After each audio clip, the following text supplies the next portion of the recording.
Hello everyone.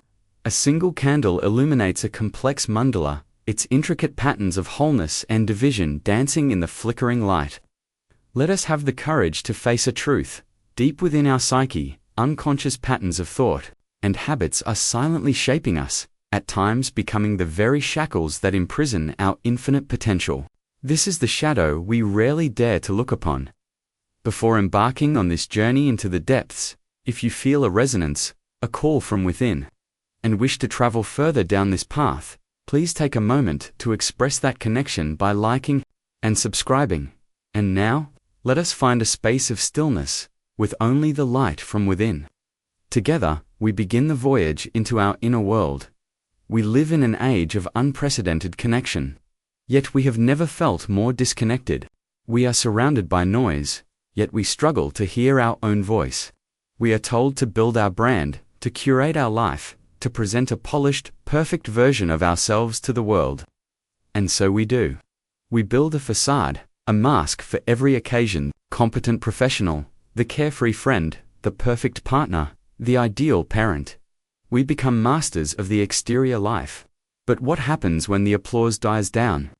What happens in the quiet moments, late at night, when the masks come off?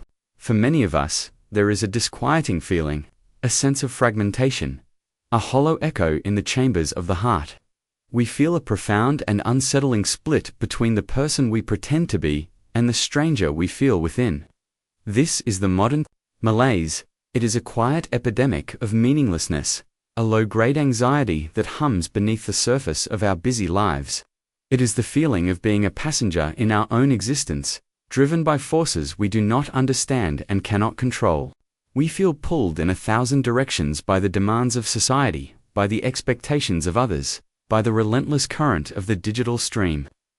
We chase happiness, success, and validation, believing these external things will finally make us feel whole. Yet the more we achieve on the outside, the more we can feel the emptiness growing within.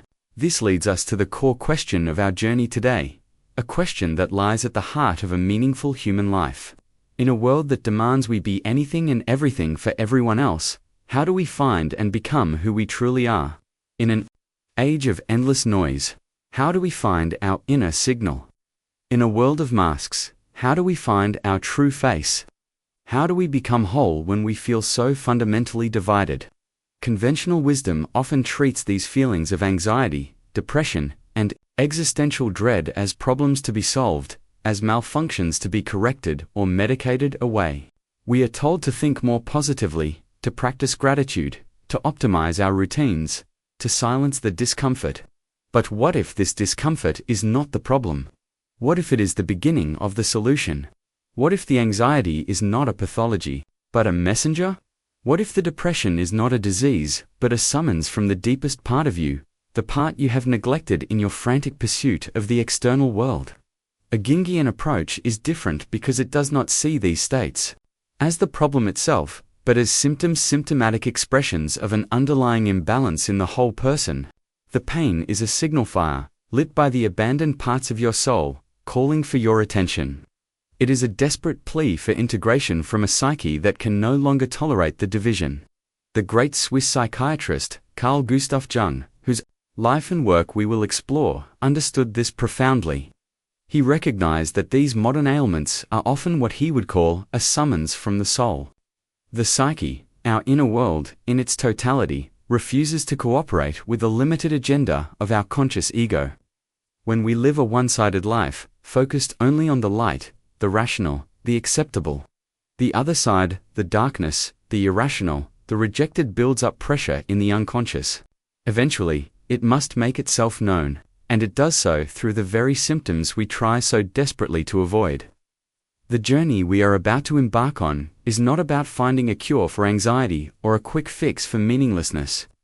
It is about learning to listen to what these states are trying to tell us. It is about having the courage to turn away from the outer world of distraction and embark on the most challenging and most rewarding journey of all, the voyage into our own inner world.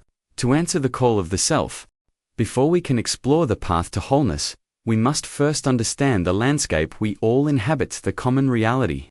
It is the world of collective assumptions, the unwritten rules and scripts that tell us how to live a good or successful life. This reality is built upon a single powerful foundation: the cultivation of the outward self. From a young age, we are taught to construct what Jung would later call the persona. The word persona is Latin for the mask worn by an actor in a classical play, and the term is deliberately chosen. It is the idealized image we project to fit into society. A carefully crafted role we play to be accepted, respected, and loved. Think of the father who adopts the attributes he believes a father should have: stern, disciplined, providing even if his inner nature is more playful or sensitive. Or think of the modern professional who crafts a LinkedIn profile that screams competence and ambition, while hiding their private doubts and insecurities. Our culture not only encourages this, it demands it. It is the primary task of the first half of life, as Jung noted, to build a functional ego and adapt to these collective norms, to find our place in the world. The persona is our tool for this adaptation. It allows us to navigate social situations, to perform our jobs, to function within the complex machinery of society. There is nothing inherently wrong with having a persona. It is a necessary interface between our inner world and the outer world. The danger, the root of the modern malaise we spoke of, arises when we make a critical error. We forget we are wearing a mask. We begin to believe that the personae, our true self, this is the great trap of the common reality. When our identity becomes fused with this external mask, we are forced onto a perilous rollercoaster of psychological states that Jung called inflation and deflation. Psychological inflation is a state of exaggerated self-worth, an inflated ego. It happens when we achieve the goals our persona has set out. We get the promotion, we buy the house, we receive the social media likes, we earn the prestigious degree. For a moment, we feel grandiose, significant, perhaps even superior to others. We absorb the grandiosity of our achievements or our social standing, and our ego puffs up with a fragile sense of importance. But this state is inherently unstable, because it is entirely dependent on external validation. And what happens when that validation disappears? We crash, we plummet into psychological deflation. This is the curse of comparison, the gnawing feeling of inadequacy that comes when we see others who are more successful, more beautiful, more acclaimed. It is the pressure to meet societal benchmarks: the right job, the right income, marriage by a certain age that leads to a crushing sense of failure if we fall short. Social media, in particular, is an engine that runs on this cycle. It constantly feeds the ego, pushing us toward inflated self-perceptions when we post our wins, and deflated ones when we scroll through the curated highlight reels of others. This oscillation between feeling like a god and feeling worthless is exhausting. It is a life lived on the surface, a provisional existence, as the Jungian analyst James Hollis calls it, where we are merely playing a role, living out a script, written not by our soul, but by our parents, our culture, and our society. Let us consider a case study, a story so common it is almost archetypal.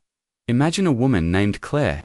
From childhood, she was praised for being smart and diligent. Her parents, well-meaning and proud, encouraged her to pursue a stable high-status career. She followed the script perfectly. She excelled in school, went to a top university, and landed a coveted job at a prestigious law firm. To the outside world, she was the epitome of success. Her persona was flawless. But inwardly, Claire felt a growing sense of hollowness.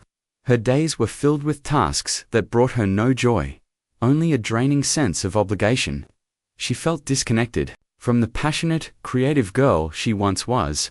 She was living someone else's life, fulfilling someone else's dream. Her success brought her no lasting satisfaction, only the constant low-grade anxiety of needing to maintain the facade. She was trapped in the golden cage of her own persona. Claire's story illustrates the profound failure of the common reality. It shows that a life dedicated solely to the cultivation of the outer self, at the expense of the inner world, inevitably leads to a state of spiritual starvation. The persona, the very tool that brought her success, became her prison. It cut her off from her own individuality, her own authentic feelings, her own soul. To break free, she, and we, must embark on a different kind of journey. Not a journey outward, toward more achievement and more validation, but a journey inward, into the territory that the common reality teaches us to fear and ignore. The vast, mysterious, and powerful realm of the unconscious.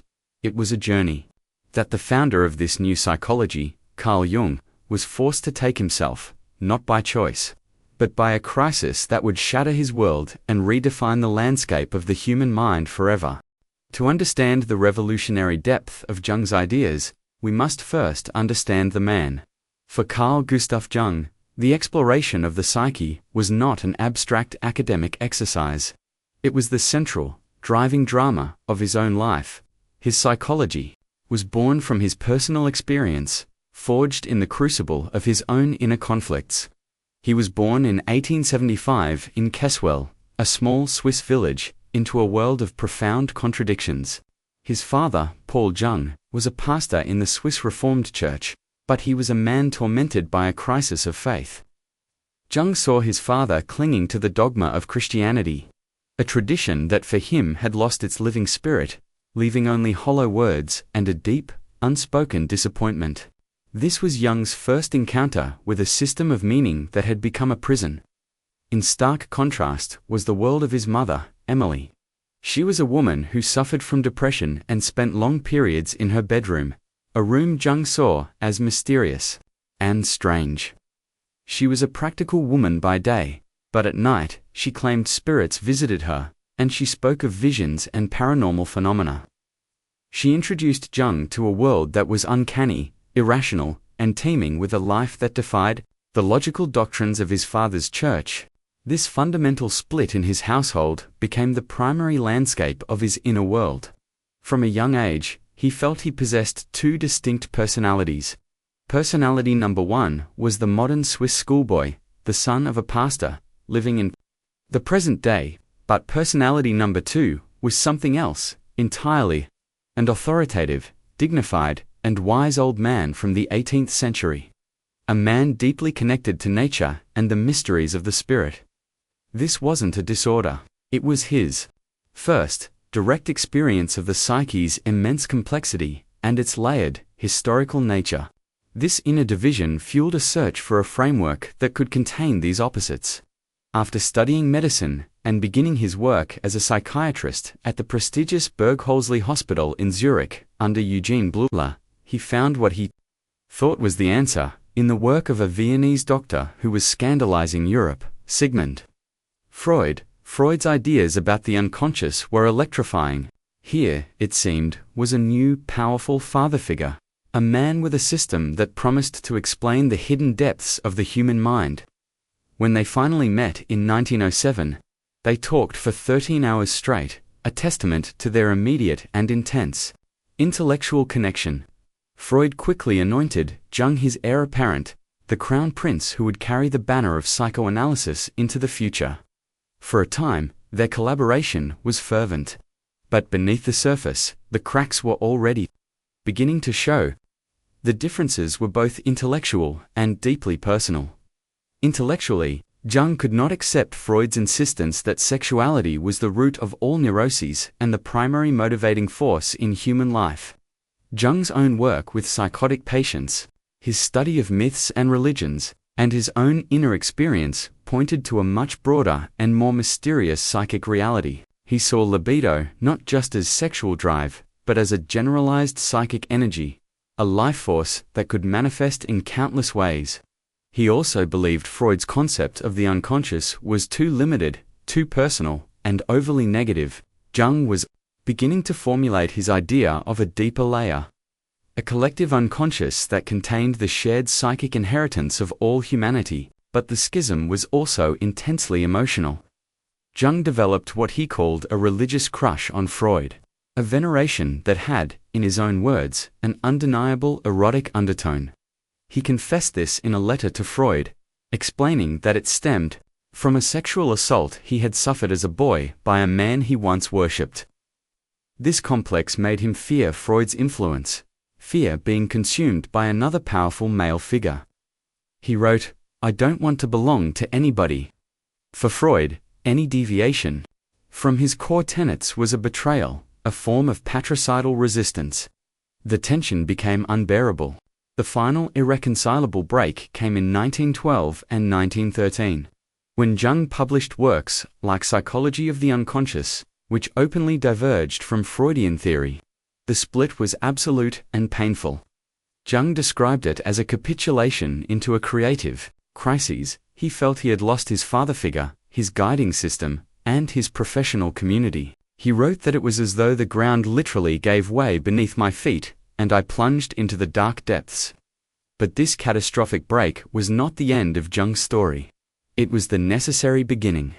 In breaking with Freud, Jung was forced to do what he had always been destined to do, to turn away from external authorities and find his own path.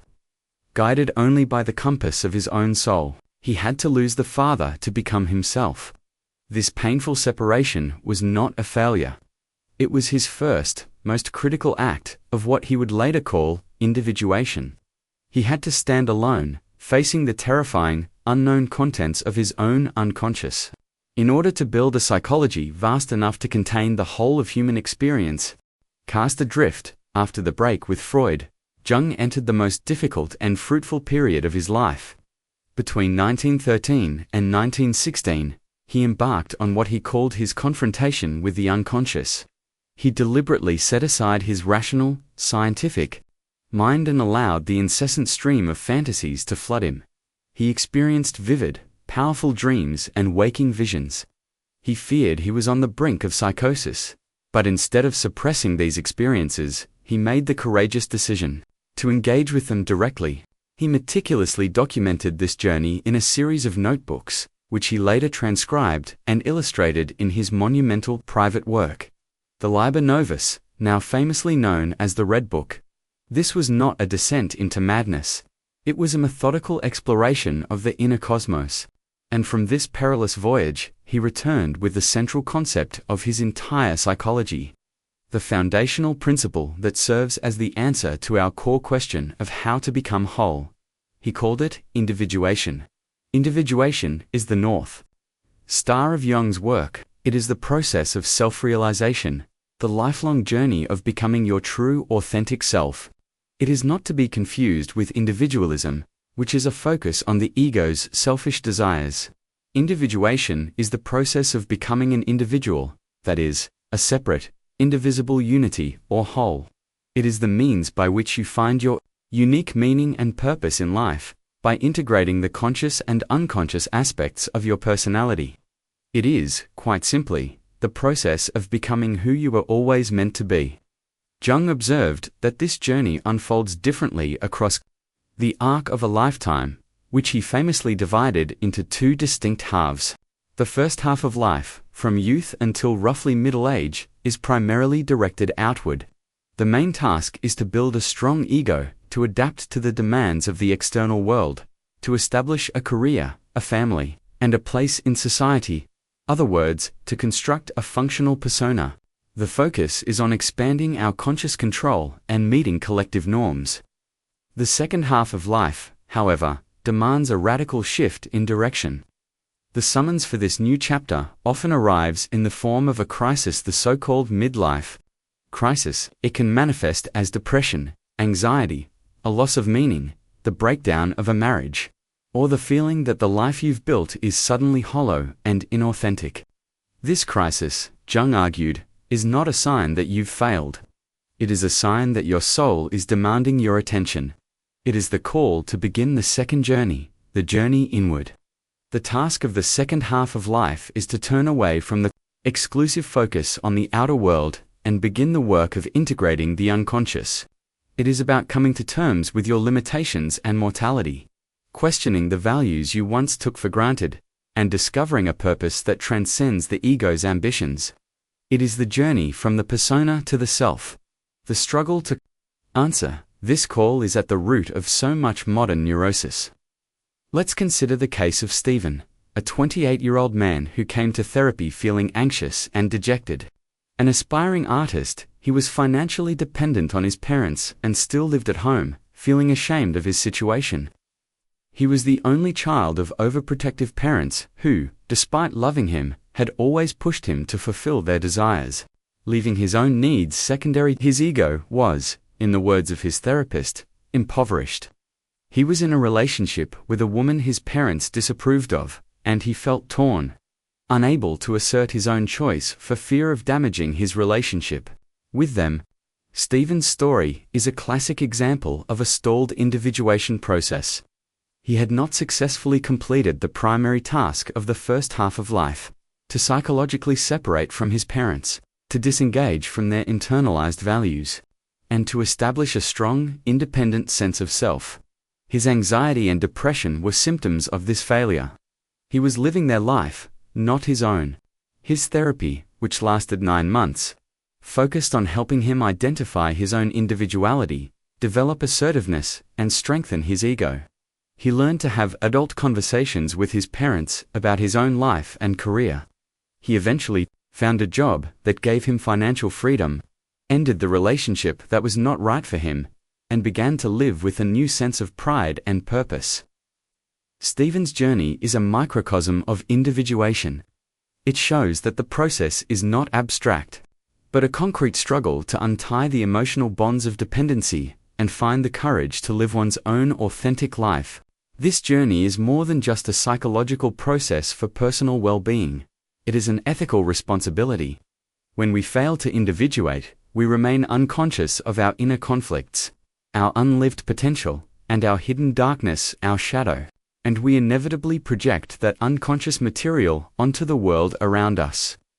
The parent, who has not lived their own life, forces their script onto their child. The person who does not acknowledge their own shadow projects it onto other people, fueling prejudice, hatred, and conflict. The partner who has not integrated their inner other projects it onto their beloved, dooming the relationship with impossible expectations. By embarking on the inner journey, by taking responsibility for the totality of our own psyche, we do something profound not just for ourselves, but for the world. As Jung stated, the person who learns to deal with their own shadow has done something real for the world. The path of individuation is therefore not a selfish retreat. It is the most courageous and responsible way to be a human being. It is the work of a lifetime. If individuation is the journey, then we need a map. Jung provided one by charting the vast, unknown territory of the human psyche. His model is not a simple diagram, but a living, dynamic landscape. Imagine the psyche as a great ocean. The small, sunlit island we live on, the part we know, is the ego. The ego is the center of our conscious awareness, our sense of I. It is responsible for our identity, our thoughts, and our memories, and it navigates our daily interactions with the external world.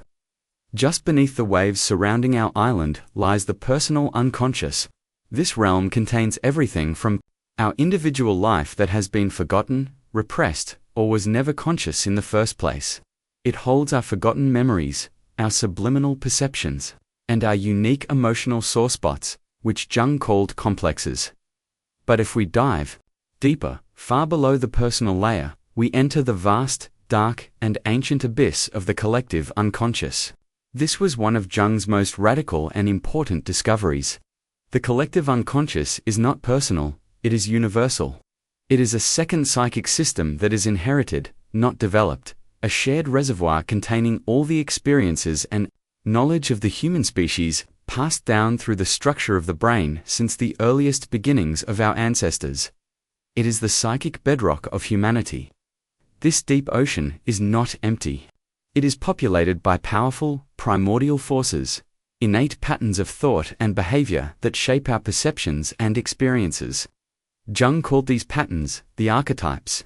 Archetypes are like the universal blueprints for human experience. There is an archetype of the mother, the hero, the trickster, the wise old man. They appear in the myths, fairy tales, and religions of every culture throughout history because they are part of our shared psychic DNA. On the journey of individuation, there are 4 major archetypes that we must inevitably encounter and integrate. They are the big 4 of the inner world. First is the persona, the mask we have already discussed. It is the archetype of social conformity, The face we show the world. It is our first stop on the map, the frontier between our ego and society. Second, and lurking right behind the persona, is the shadow. The shadow is everything in ourselves that we refuse to acknowledge, the thing a person has no wish to be. It contains the parts of ourselves we deem negative, inferior, or evil, and so we repress them into the darkness of the unconscious. It is the source of our shame and guilt. But the shadow is not purely evil. It also contains our repressed vitality, our raw instincts, our creativity, and our hidden talents, positive qualities that may not have fit with the idealized image of our persona. The shadow is a living part of our personality, and when ignored, it doesn't go away. It makes itself known through projection. Those qualities that intensely irritate, anger, or fascinate us in other people are very often reflections of our own unacknowledged shadow. Third are the Anima and the Animus. These archetypes represent the principle of the inner other. The Anima is the unconscious feminine aspect within a man's psyche, while the Animus is the unconscious masculine aspect within a woman's psyche. As we develop our gender identity, we tend to repress qualities associated with the opposite gender. A man might repress his capacity for empathy and receptivity. A woman might repress her capacity for assertiveness and logical analysis. These repressed qualities form the Anima or Animus. Like the shadow, this archetype is most often encountered through projection, specifically onto our romantic partners. It is the Anima, Animus, that is responsible for the electrifying magical feeling of falling in love at first sight. We are not seeing the other person clearly. We are seeing a reflection of our own soul. This is a beautiful and powerful experience, but it is also fraught with danger, as the poignant case of Jack and Betty illustrates. Jack and Betty fell in love instantly, and married within months, feeling a fated, magical connection. But this magic was a mutual projection. Jack, feeling overwhelmed by the emotional demands of life, had projected his anima, his own undeveloped capacity for feeling, eros, and relatedness, onto Betty. He unconsciously expected her to carry all the emotional weight of their lives. Betty, in turn, projected her animus, her own inner masculine strength and dependability, onto Jack, seeing him as an invulnerable pillar of strength. When the reality of their flawed human selves inevitably shattered these divine projections, their heaven turned into a living hell. Jack felt suffocated. Betty felt abandoned.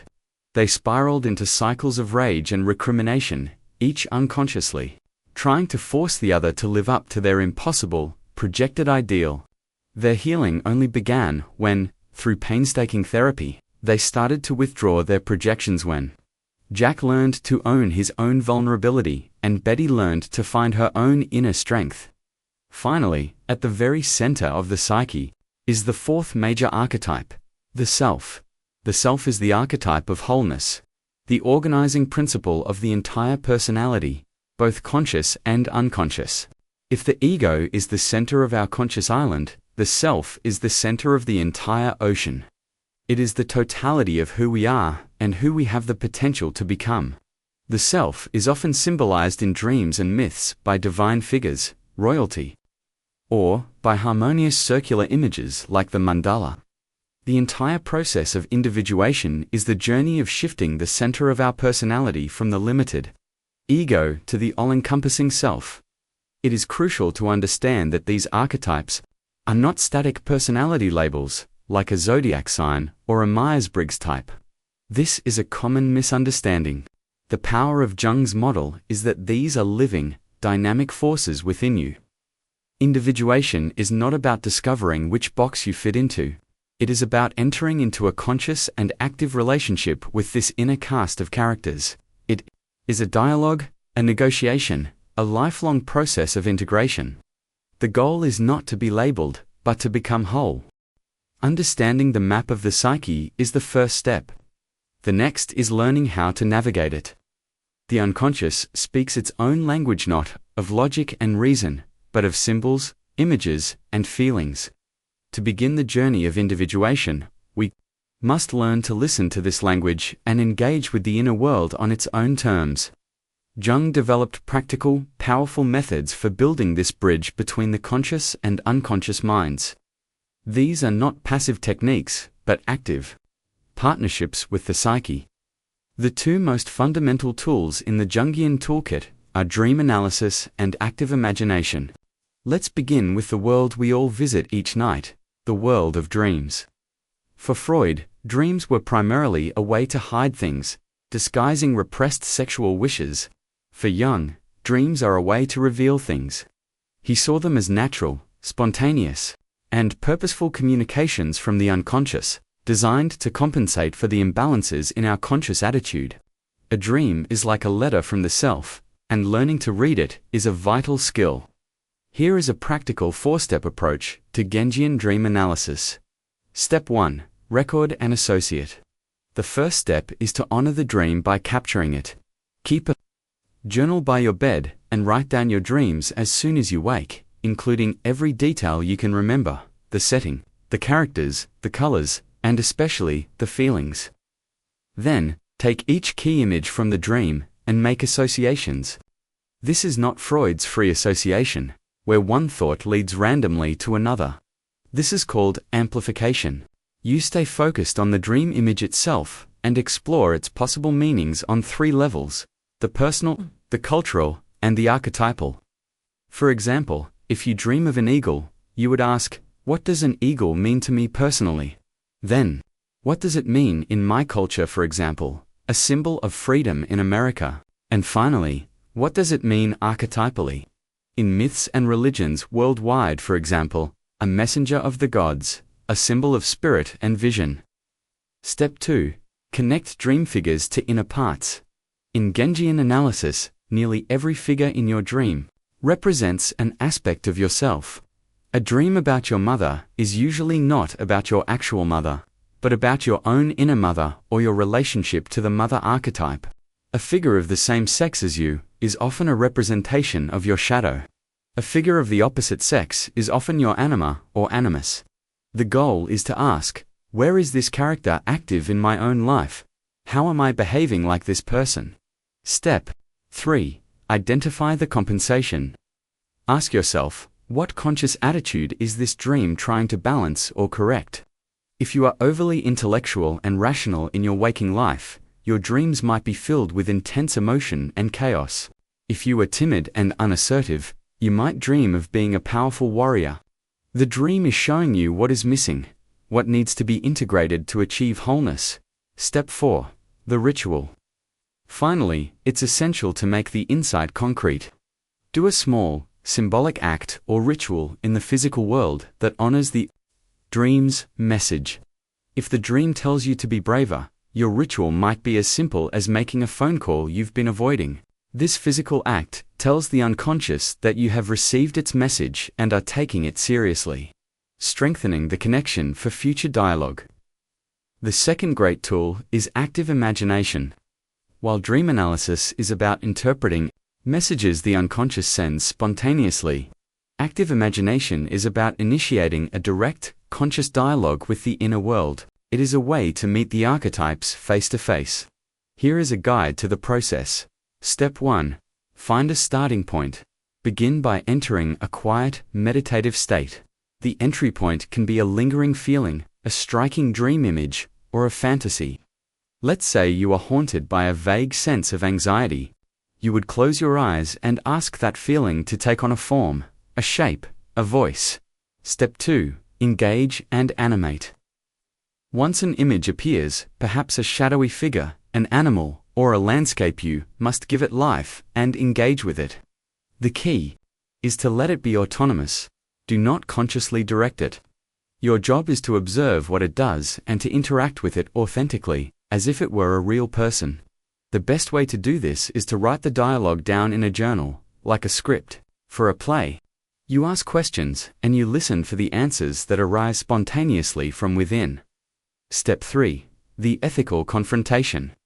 This is the most crucial part. After the dialogue, you must bring your conscious ego and your moral values back into the process. You must ask, what does this encounter mean for me?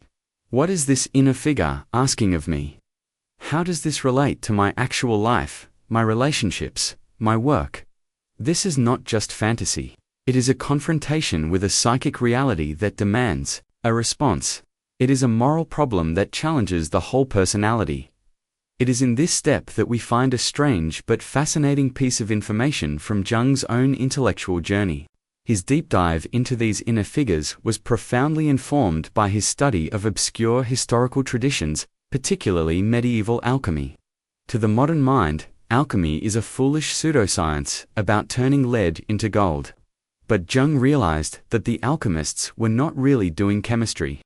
They were unconsciously projecting their own psychological processes of transformation onto matter. Their complex, bizarre symbols were a language for the individuation process. Jung's ability to see the psychological gold in these forgotten, off-topic texts was a testament to his belief that the unconscious speaks in a universal symbolic language, present in all times and all places. Both dream analysis and active imagination are built on a revolutionary premise. The unconscious is not a passive receptacle of repressed memories, but an active, intelligent, and creative partner in your life. It is not an enemy to be conquered, but a wise and ancient guide. Learning its language is the first practical step on the path to becoming whole. The journey of individuation is not a peaceful stroll through a sunlit garden. It is a perilous quest, a heroic undertaking. Once you turn your attention inward and begin to engage with the unconscious, you will inevitably encounter formidable obstacles. These are not signs that you are on the wrong path. They are proof that you are on the right one.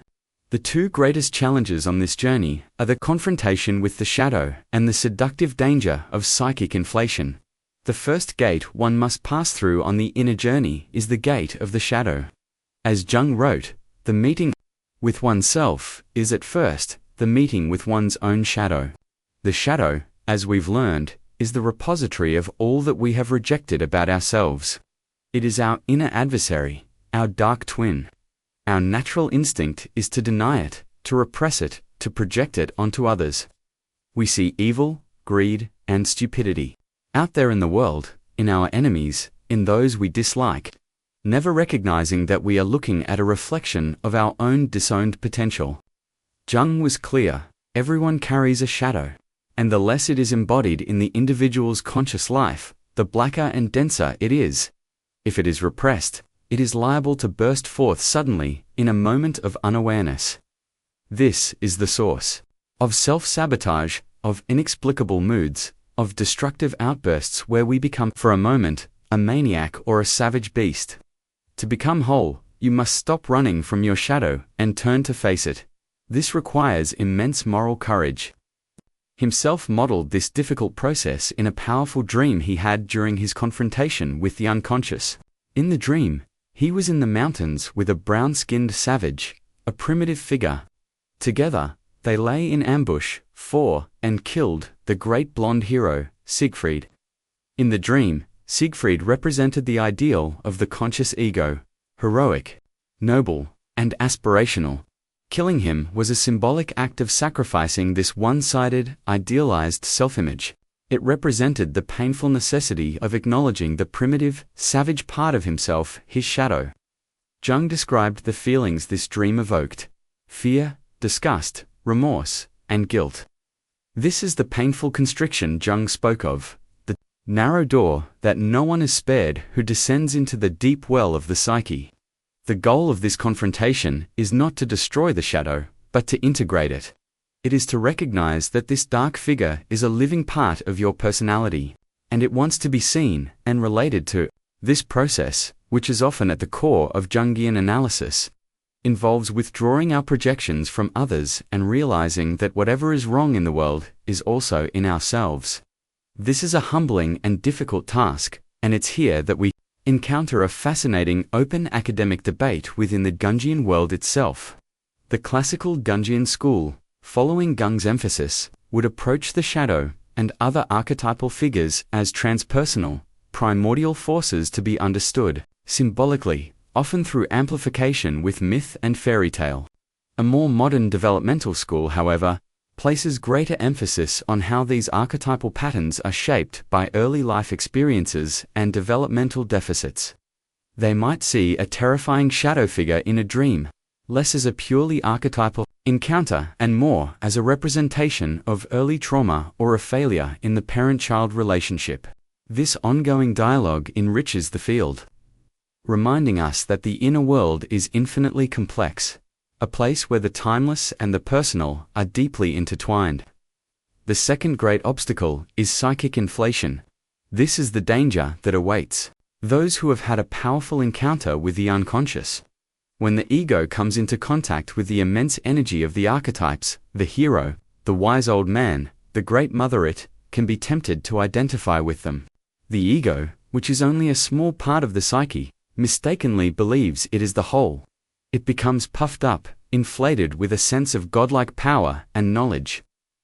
This is the Icarus problem.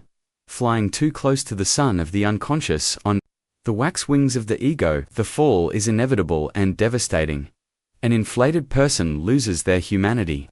They may become a charismatic but tyrannical guru, a prophet convinced they have the ultimate truth, or simply a person with an exaggerated sense of self-importance who is disconnected from the humbling realities of everyday life. The ancient epics are filled with cautionary tales of inflation. Consider the hero Karna from the Indian epic, the Mahabharata. Born with divine parentage, but raised in a low-caste family, he suffers from a deep sense of inadequacy, a state of deflation. When his true warrior abilities are recognized and he is celebrated, he becomes inflated with pride and power. He identifies with the archetype of the great warrior. But this inflation is fragile, built upon external validation, and his underlying insecurities never disappear. This inner division ultimately leads to his tragic downfall. Karna's story is a powerful warning.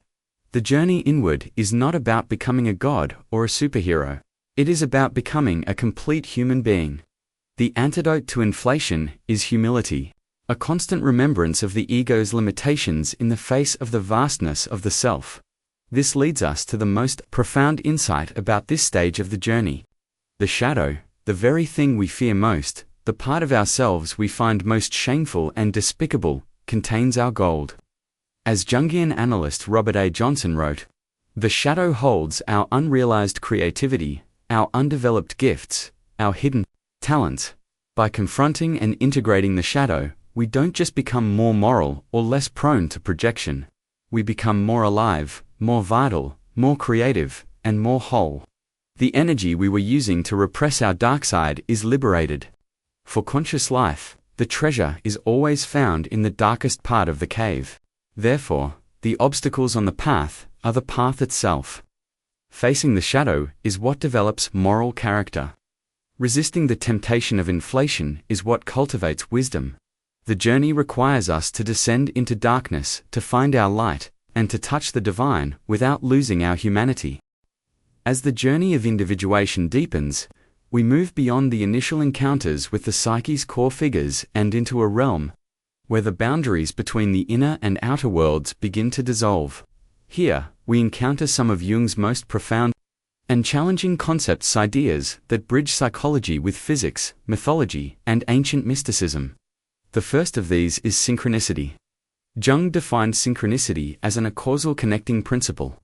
It describes events that are connected, not by a chain of cause and effect, but by meaning. It is the experience of a meaningful coincidence, where an inner psychic event, like a dream, thought, or feeling, is mirrored by an external, physical event in a way that feels profoundly significant, yet cannot be explained by conventional logic. The most famous example from Jung's practice is the story of the scarab beetle. He was treating a young woman who was psychologically inaccessible, stuck in a shell of hyperrationalism that prevented any therapeutic progress. At a critical moment, she was telling him about a dream she'd had in which she was given a piece of jewelry in the shape of a golden scarab. As she spoke, Jung heard a gentle tapping at his consulting room window. He turned, opened the window, and caught an insect as it flew in. It was a common rose chafer beetle, an insect whose golden-green coloring is the closest analogy to a golden scarab in that climate. Jung handed it to his patient and said, "Here is your scarab." The effect was transformative. The sheer irrationality, of the event shattered her defensive rationalism, and the real therapeutic work could finally begin. For Jung, this was not just a random chance event, it was a synchronicity. The inner image of the scarab, a potent Egyptian symbol of rebirth, had consolidated with the appearance of the outer beetle at the exact moment of psychic need. Jung believed such events arise from a deep level of reality, where psyche and matter are not separate, a unified reality he called unus mundus, or one world. Decades later, this idea finds a fascinating echo in the world of quantum physics. The phenomenon of quantum entanglement describes how two particles can become linked in such a way that a change in one is instantly reflected in the other. Matter how far apart they are, a connection that seems to defy the classical laws of cause and effect, space, and time. Jung's collaboration with the Nobel Prize-winning physicist Wolfgang Pauli explored this very connection, suggesting that synchronicity might be the psychological manifestation of a fundamental or causal ordering principle in the universe. To further map this transformative journey, Jung turned to another ancient tradition, alchemy.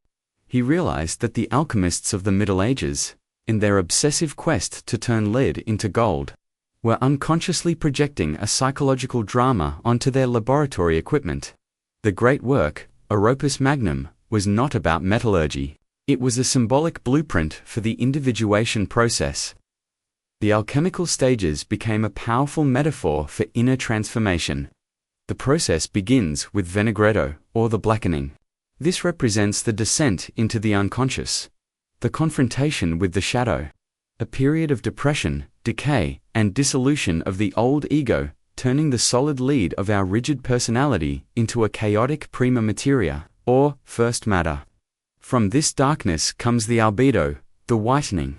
This is a stage of purification, of washing the prima materia, representing the integration of the shadow and the dawning of new consciousness and clarity. Finally, comes the rubedo, the reddening. This is the culmination of the work, the creation, of the legendary Philosopher's Stone. It symbolizes the union of opposites, conscious and unconscious, masculine and feminine, spirit and matter, in a sacred marriage, or conjunction. The Philosopher's Stone is the symbol for the fully realized and integrated self. As one alchemical text from the 16th century Thesaurus Philosophorum wisely puts it, make a circle out of a man and a woman, out of which a quadrangle arises, and you will have the whole art. This is a wisdom of the elders, a coded instruction not for chemistry, but for psychcraft, from the union of opposites man and woman. The four functions of consciousness, the quadrangle, are integrated, leading to the circle of wholeness, the self. This search for wholeness also led Jung to the world of Gnosticism, an ancient mystical tradition that flourished alongside early Christianity. The Gnostics believed that humanity contained a divine spark, a fragment of light trapped in the darkness of the material world. Salvation came not through faith in a doctrine, but through gnosis, direct, experiential knowledge of this divine spark within. Jung saw a profound parallel between the Gnostic path and individuation. The journey to know the self was a form of gnosis, a direct experience of the Godbijij within the psyche. The Gnostic myth of the Anthropos, the primordial, whole, and divine human being who was shattered and scattered into the material world, became for Jung a perfect archetype of the self, which we seek to reintegrate and make whole again. Through synchronicity, alchemy, and Gnosticism, Jung shows us that the process of individuation is not just a modern therapeutic technique. It is an ancient and universal quest, a spiritual path that connects our individual psyche to the deepest patterns of the cosmos, bridging the gap between our small, personal lives and the numinous, the sacred, the divine. What does a life transformed by this journey actually look like? What is the afterpicture for someone who has heeded the call, confronted their shadow, and begun the lifelong process of individuation? The change is not that life becomes perfect, or free of pain. The change is that life becomes meaningful. The great mythologist Joseph Campbell, whose work was deeply influenced by Jung, mapped this universal process in what he called the monomyth, or the hero's journey. In myths from every corner of the world, the story is the same. A hero is called away from their ordinary world to venture into a realm of supernatural wonder. They face trials and tribulations, slay their dragons, and return with a boon or a treasure to share with their community. Campbell understood that this myth is not about outer adventures. It is a map of the inner journey of transformation. The region of supernatural wonder is the unconscious. The dragons are our own inner demons, our complexes, and our unacknowledged shadow, and the boon we bring back is the integrated self, a renewed sense of wholeness and purpose. A person living an individuated life has undertaken this journey. They have shifted from being the victim of their life's circumstances to being the hero of their own story. One person who underwent 2 years of Jungian analysis described this shift perfectly. He began therapy after suffering from panic attacks, feeling that life was something to be endured, a daily misery.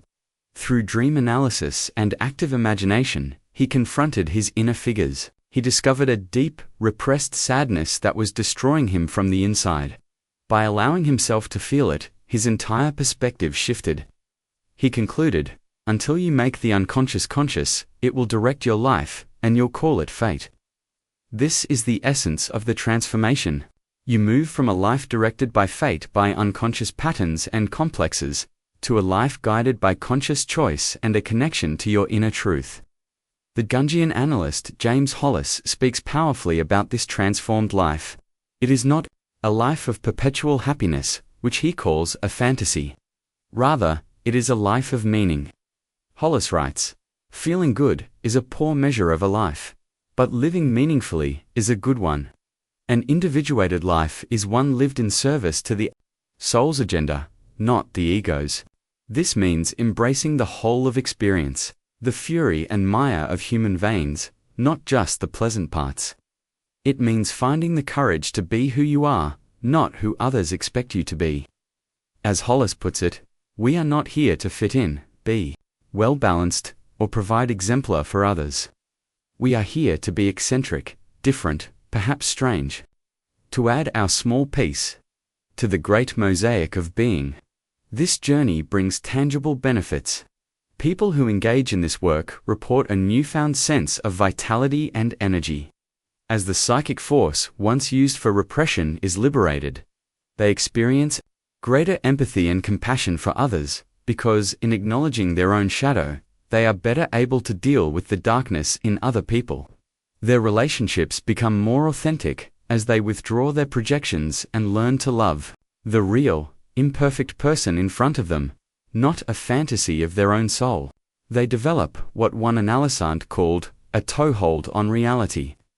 A deep and abiding trust in their own inner guidance, knowing that even in the darkest woods, they carry their own light. Perhaps the most crucial transformation is the shift in perspective. About the goal of life itself, our culture teaches us to strive for perfection, the perfect body, the perfect career, the perfect life. This pursuit is doomed to failure and leads only to neurosis. The goal of individuation is not perfection, but wholeness.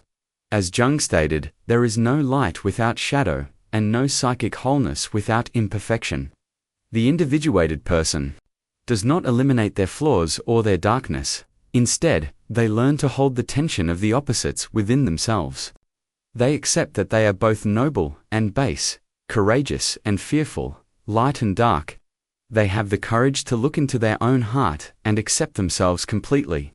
In doing so, they become like a kintsugi bowl, the Japanese art form where broken pottery is repaired with gold. The cracks are not hidden. They are illuminated, making the vessel more beautiful, more resilient, and more unique than it was before. This is the after picture, a life that is not unbroken, but beautifully and meaningfully whole. Carl Gustav Jung died in his home in Küsnacht, Switzerland, in Ijolu. At the age of 85, he left behind a legacy that is as complex, deep, and multifaceted as the psyche he dedicated his life to exploring. His work has profoundly influenced not only psychology and psychotherapy, but also fields as diverse as religious studies, literature, anthropology, and art. Concepts that were once radical are now part of our common language.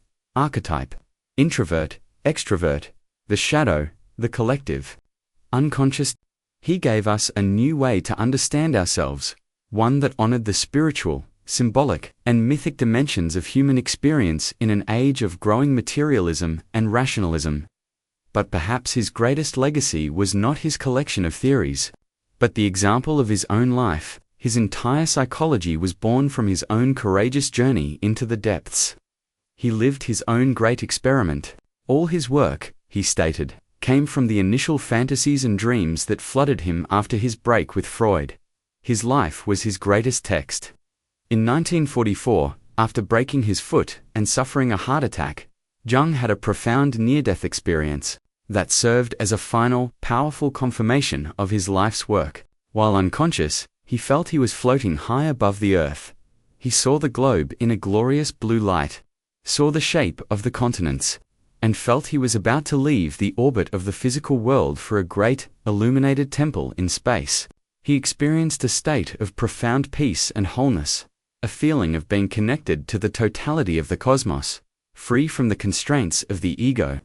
When he was forced to return to his body, he felt a deep reluctance, as if returning to a small, confining box. This experience solidified his belief that our individual consciousness is part of something far vaster, and that the ultimate goal of life is to realize this connection. Jung provided us not with a set of easy answers, but with a compass for the inner world. He taught us that the path to meaning does not lie in the outer world of achievement and validation, but in the inner world of shadow and soul. He showed us that our symptoms are not our enemies, but our guides. And he reminded us that the goal is not to be perfect, but to be whole. His is a psychology of courage, depth, and profound hope for the human spirit. He gave us permission to be the strange, complex, and unique individuals we are, and to find our own path through the dark woods of life. Guided by the light from within, the journey we have explored together is not a simple one, nor is it meant to be. It is the great work of a lifetime, a path that asks for our courage, our honesty, and our patience. The ideas of Carl Jung are not a prescription to be followed, but an invitation to be lived. They call us to a deeper relationship with ourselves, to turn our gaze from the distractions of the outer world and to listen, perhaps for the first time, to the quiet, persistent voice of the soul. This path does not promise a life free from suffering, for it is often through our deepest wounds that the light of consciousness enters. Instead, it offers the possibility of a life imbued with meaning, a life where we are no longer strangers to ourselves, but active and willing participants in the unfolding mystery of our own becoming. May you have the courage to look upon your own shadow with compassion, to honor the messages of your dreams, and to trust the inner compass that seeks to guide you toward your own unique and irreplaceable wholeness. The longest journey you will ever take is the journey inwards, but it is the only one that will truly lead you home.